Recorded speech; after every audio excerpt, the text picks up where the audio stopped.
4 साल बाद मुंबई के वानखेड़े स्टेडियम में कंसर्ट की पूरी तैयारी हो चुकी थी।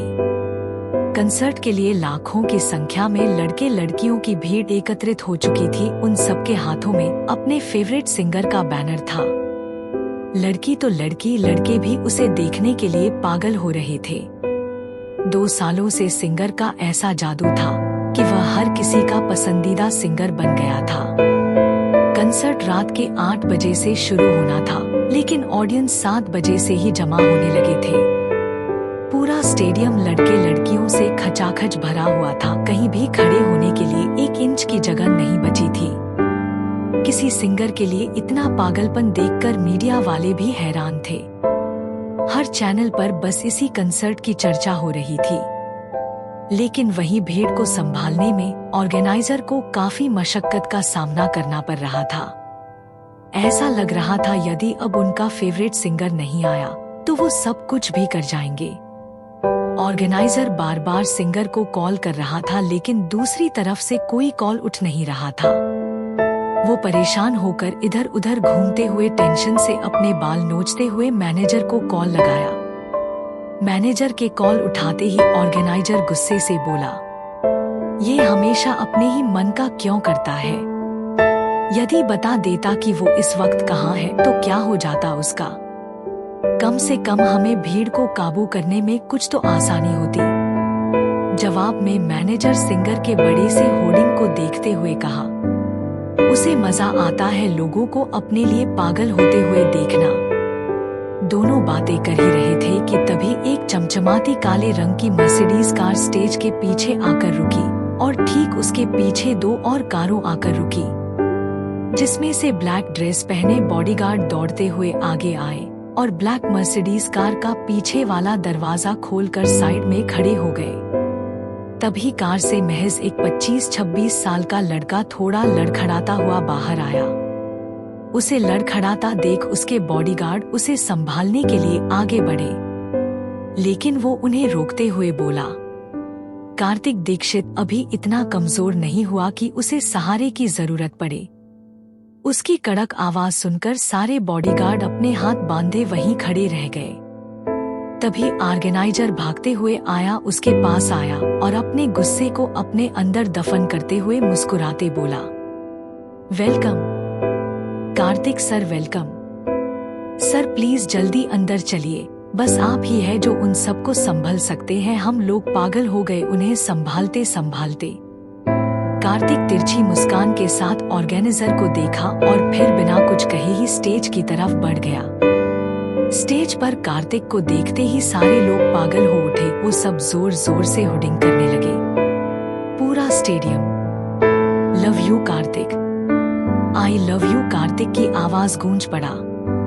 कार्तिक अपने हाथ को हिलाते हुए उन सब का शुक्रिया करते हुए बोला, यहाँ आने के लिए आप सबका शुक्रिया। कार्तिक के इतना बोलते ही पूरा स्टेडियम एकदम से शांत हो गया।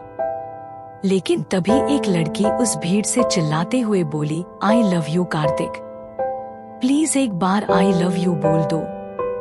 ये 3 शब्द सुनते ही उसके आंखों के सामने एक हंसता हुआ चेहरा आ गया, जिसे याद करते ही उसकी आंखें भर आई और दिल ही दिल बोला, तेरी याद भी बेवफा निकली, हर बार तन्हा छोड़ चली जाती है। वो उदासी से मुस्कुराते हुए बोला, ये लफ्ज बड़े ही बेवफा होती है, बिना नशा किए ही ऐसा नशा दे जाती है कि मरते दम तक नहीं उतरती। तभी भीड़ से आवाज आई, आखिर कौन है वो अनलकी गर्ल जिसने हमारे कार्तिक के मोहब्बत को नहीं समझा? कार्तिक अपने गिटार को हाथ में थामते हुए बोला, क्यों नाम लेकर उनका भरे महफिल में उनको रुस्वा करे हम? ये हमारी बदकिस्मती थी कि ना हो सके हम उनके कभी। था गरूर इतना कि कुछ हमारी तो कुछ जमाने की नजर लगी। एक बार फिर से पूरा स्टेडियम सन्नाटे से भर गया। शायद कार्तिक ने जिस तरह अपनी मोहब्बत को बयां किया, वो बहुतों के दिल को छू गया। स्टेडियम में सन्नाटा भरा देख कार्तिक अपने दिल पर पत्थर रख मुस्कुराते हुए अपने गिटार के तार पर हाथ फेरा। खुद को कुछ इस तरह तबाह किया। इश्क किया, क्या खूबसूरत गुनाह किया। जब मोहब्बत में न थे तब खुश थे हम। दिल का सौदा किया, बेवजह किया। और फिर अपनी उन्हीं मस्त भरी आवाज में गिटार के साथ गाना गाने लगा। जिसके लोग दीवाने थे, दिल लगा भी लिया, इश्क भी कर लिया। चांदनी रात में हमने तारे भी गिने। ख्वाब जैसा कोई ख्वाब थी जिंदगी। नींद टूटी तो आया समझे हमें। रात जिस पे मैं चल रहा था, उसकी कोई भी मंजिल नहीं है। इनसे मिलो कार्तिक, ये है मेरे मंगेतर, नाम तो सुना ही होगा ना। बेवफा तेरा मासूम चेहरा भूल जाने के काबिल नहीं है। खूबसूरत बहुत है तू, लेकिन दिल लगाने के काबिल नहीं है। बेवफा तेरा मासूम चेहरा भूल जाने के काबिल नहीं है। हो मेरी यादों से तू आज तक न गया, आंख में बारिशें तेरी मौजूद है। बहुत बहुत प्यार करती हूँ मैं तुमसे, इतना कि 7 जन्म भी कम पड़ जाए कार्तिक, आई लव यू। आज भी महफिलों में तेरे और मेरे नाम पहले ही तरह मशहूर है। मेरी बर्बादियों की वजह में कहते हैं कि तू शामिल नहीं है। कत्ल बाजार में हो चुका हूँ, फिर भी तू मेरा कातिल नहीं है।